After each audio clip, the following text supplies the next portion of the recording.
Hi there. Fellow trail runner Mike Rice sent a request through to me, sent a posting through to me, asking to do a quick review on a trail run video that he shot and edited and put together. He says he's new to filmmaking and editing, so it'd be really great if he can learn any new tips and tricks that he can be able to apply to his next trail running video to make it any better. And I'm pretty sure that a good number of you are filming your trail runs as well, so maybe some of these tips and tricks that I go through, that I've learned through over the course of the last couple of years, can be useful to you as well when it comes to putting your trail runs together. So let's have a look at Mike's video and see what we can learn from the process.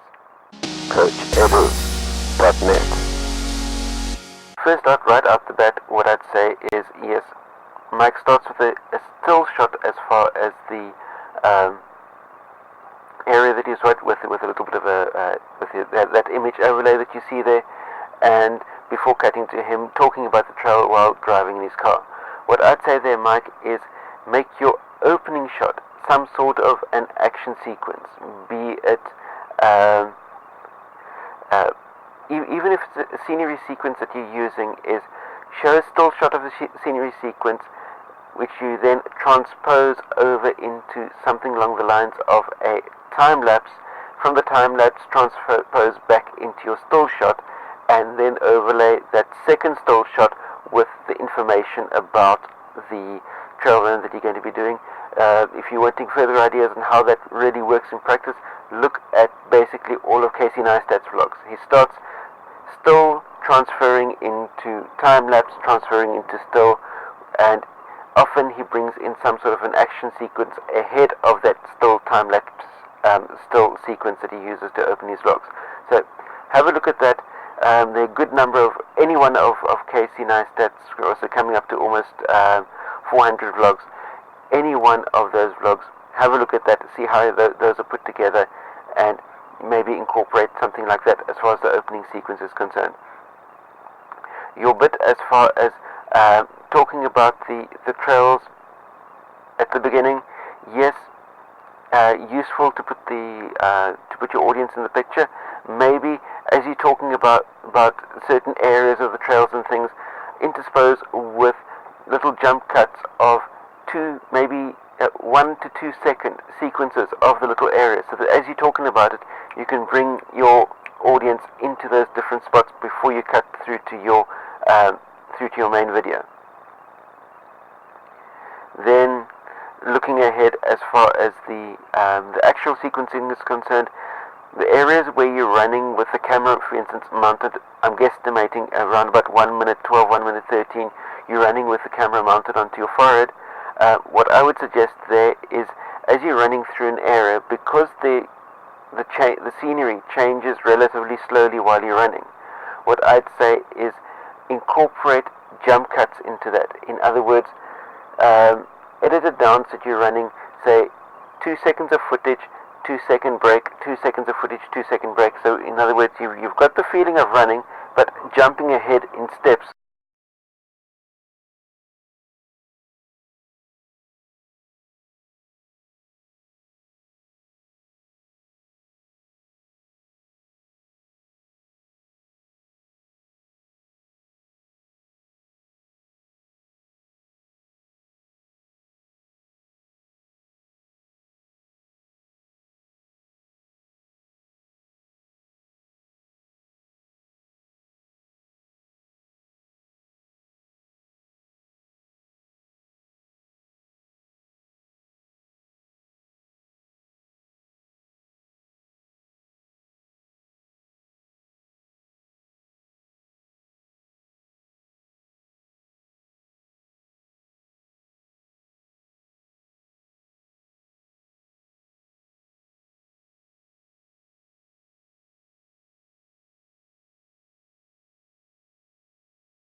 Going along. The shots that you're using with your selfie stick down as far as your feet are concerned, selfie stick as far as you showing you running, brilliant shots there.